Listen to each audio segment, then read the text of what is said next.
Well, that is the big news. International finance watchdog body, the Financial Action Task Team, has greylisted South Africa. The body had previously found that South Africa scored poorly when it came to legislation against money laundering and the financing of terrorism. Government has been trying to prevent the move with the General Laws Amendment Bill late last year, which aims to plug the identified gaps. The greylisting will see a decline in GDP, which the country cannot afford, given its current power crisis and rolling blackouts. And of course, we stay with that particular story and speak to an economist, Kim Silberman, RMB Economist, who joins us live now. Thank you so much, Kim, for your time. What does this mean? Well, essentially, it means different things for different market players. But I think the good news is it probably doesn't have much of an effect on the financial market. So although you saw the rand sell off, I think it went to around 1845. We also saw the bond market sell off, but very slightly. I think only 7 basis points. What it means is that there's a signal given to South Africa about the side of well, I suppose the extent to which we need to watch the way that we participate on the global stage. So I think maybe what isn't part of the debate at the moment, but I think is important, is that there's a lot going on geopolitically, and what we saw with the announcement around the Russian and Chinese naval practices that South Africa participated in, is that part of what FAFT is looking at is which side of the geopolitical divide South Africa is on.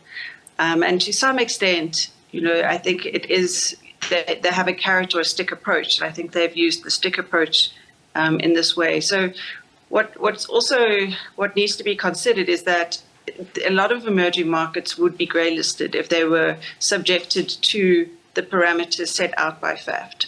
And so because of that, you have to also look at it as a political decision. It's not just an economic decision.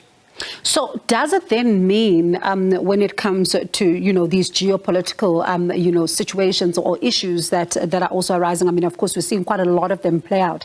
The neutral stance that has been taken by South Africa, particularly in some of the most pressing issues, might not be helping?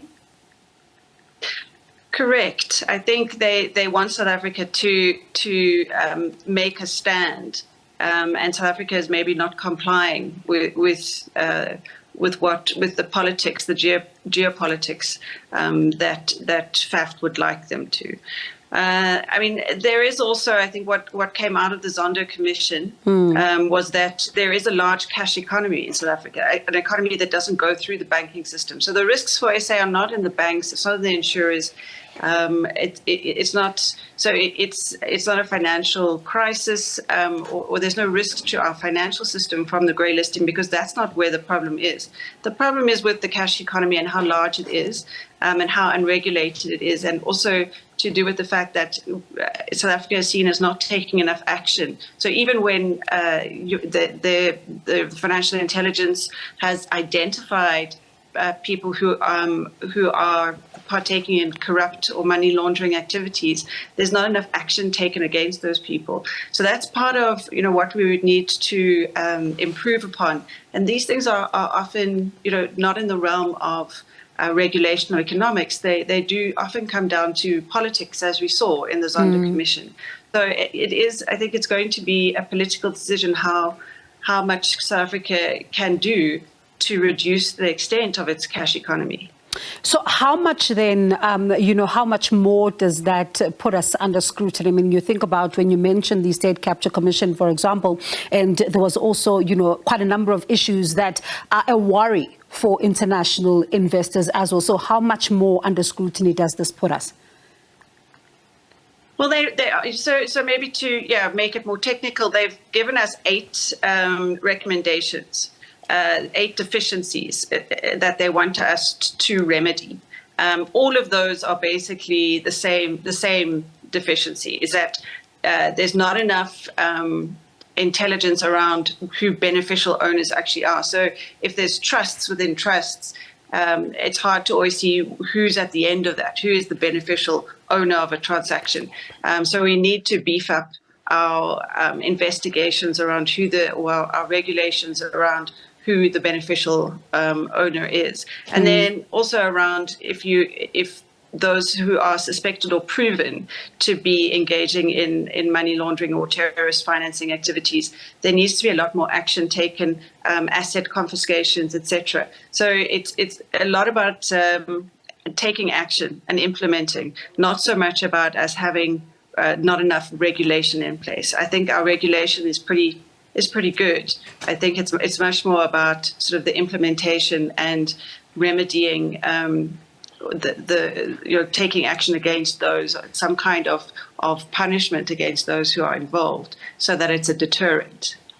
So what does Pardon me, Kim, for coming in there. What does it mean then in terms of the compliance burden for companies that want to do business with us and vice versa? Yeah, I mean, what is it in terms of the cost to business?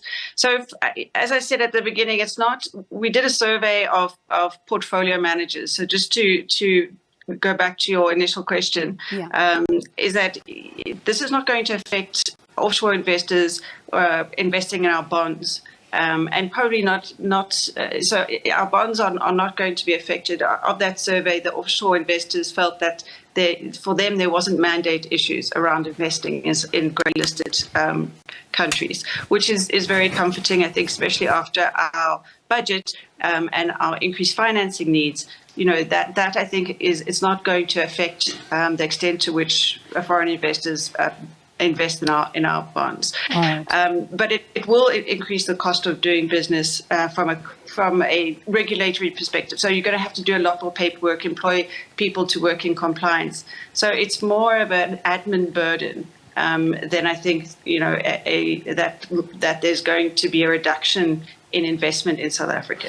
And someone watching tonight, because we are asking the viewers, what do they understand, about grey listing, and if they think that they're going to be impacted. Let's speak to the ordinary South Africans who are wondering, what does this then mean? Am I going to be impacted as an ordinary South African? Am I not? What do I need to understand about this? I don't think it'll impact the ordinary South African. We saw the currency sell off, and I think that that's going to be quite short-lived. So I think it'll come back to around 18. So that will affect the ordinary South African if it remains at the current levels. But I doubt that will happen. So I think it'll have very little impact. But as you say, it is more about it's more about reputation. And sentiment. Wow, that's interesting. Thank you so much, Kim, for your time. We do appreciate you breaking it down for us, because a lot of people try and understand the technicalities. What does it all mean? So thank you so much for that. We do appreciate it here on the show. That was RMB economist Kim Silberman.